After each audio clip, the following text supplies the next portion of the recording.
Okay, investors, wrote a little ditty to When Love Comes to Town by U2. And it's called When Doves Come to Town, That's the Doomsdayer's Bane. When doves come to town, shorts go down in flames. Maybe they're wrong to think that stocks can't go down, but they did what they did before doves came to town. Investors, the Federal Reserve had paused interest rates for 10 months. The president has enacted the highest tariffs in American history, tariffs which are taxes, the highest in over 100 years.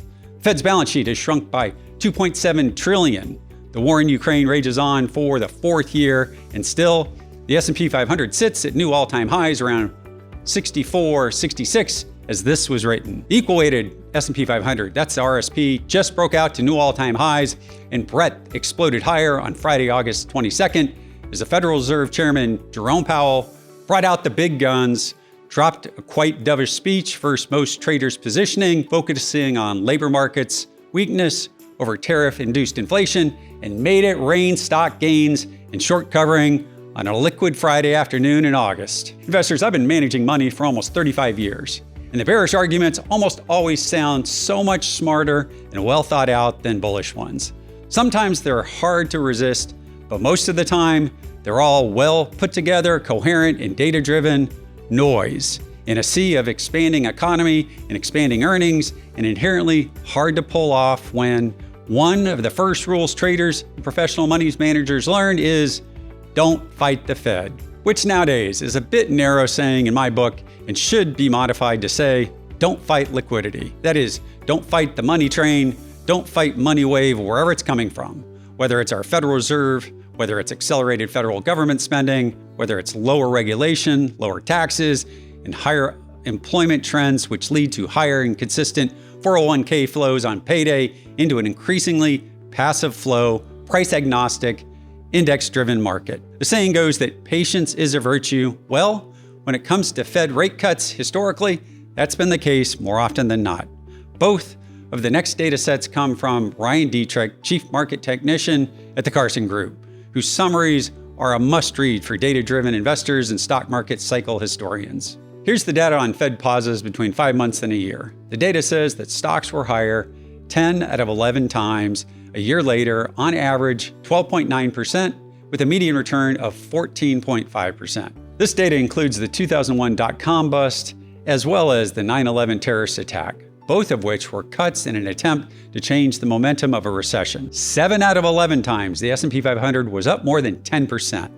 Looking at that data with a finer microscope, it looks like the gains are very much weighted towards months 3 through 12, with the first 3 months after the Fed cut being a bit of a wash, with both big potential losses offset by decent gains.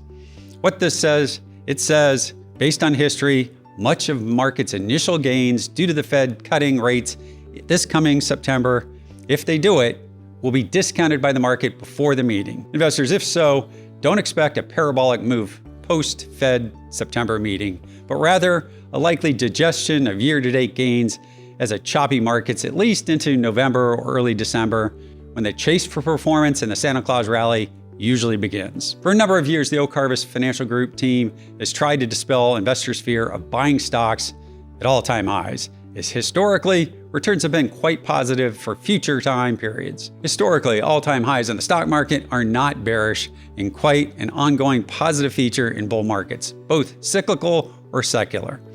More data from the Carson Group showing that when the Fed cuts rates, stocks near all-time highs, stocks were higher a year later, 23 out of 23 times. We don't know if the Fed will cut this September, and there is zero predictive information in Fed funds futures beyond 5 to 7 days in front of the meeting.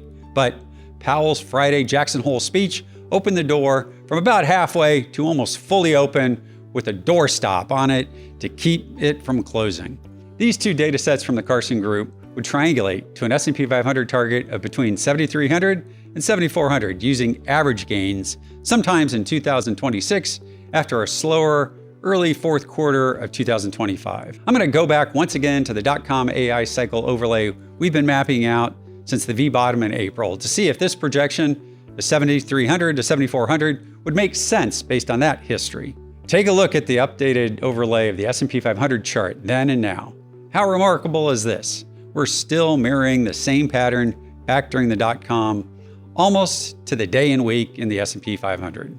Investors, now take a look at the overlay of my other favorite history repeating chart, the SOX Semiconductor Index. Pretty crazy to think about. The names have changed, the weights have changed, and it was a generation ago, but we continue to mirror the period in investor history. I still think it's likely that the August 1st print was the low for the second half of 2025. And while we should pull back lower during the early fourth quarter, it's more likely that the first half of 2026 will bring higher stock markets than most investors think. Volatility has been in a downtrend. Both realized and actual stock volatility and bond market volatility are trending lower. This has historically been a great thing for uptrends in stocks over months and over quarters. Lower bond volatility is a key factor in leverage players buying more assets, as treasury bonds are considered the lowest risk collateral in the financial markets. Higher nominal interest rates are not guaranteed to hurt stocks. If they were, explain 6,400 plus on the S&P 500 with interest rates 200 basis points higher than 4 or 5 years ago. We're at new all-time highs, up almost 10% year to date, and the Fed has paused. All those bear calls for market collapses as the Fed paused or reduced its balance sheet, and we're near 64, 66 all-time highs. Investors, we're in a bull market. Short-term volatility has collapsed, and that's without the Fed cutting rates. Realized volatility is around 7 to 8. The cost of forward hedging is very high relative to actual volatility. To me, that says wall of worry. You might not believe history is repeating, but someone does, or the overall market does. What could possibly cause a parabolic move up next year in 2026 to end the bull market? My friends ask me this every week. I don't know. All I can do is guess. Here are my guesses. Trump gets his dovish Fed chair in April, May of next year, which is about 6 to 8 months out. AI investment remains strong, and tech earnings and revenue continue to beat expectations by a big margin. The accelerated depreciation tax incentive gets more tailwind and drives spending on equipment, and people make 2026 earnings way too low. China starts opening up and again trying to stimulate its economy that's stalled and lagging. I don't know. Those are my guesses high on the list and reasons I make out into mid-2026 for major new all-time highs coming, and yes, a triangulation leads to 73 to 7,400 before this bull market is over. As we saw on Friday when breadth exploded higher on Powell's speech with small caps leading, expect breadth to widen materially if and when the Fed cuts rates. The Russell 2000 loves unforced Fed rate cuts because so many of those companies have loads of debt and don't make money on an earnings basis. That's what happened when doves come to town, or for those of you who like Prince more than B.B. King and U2, when doves fly.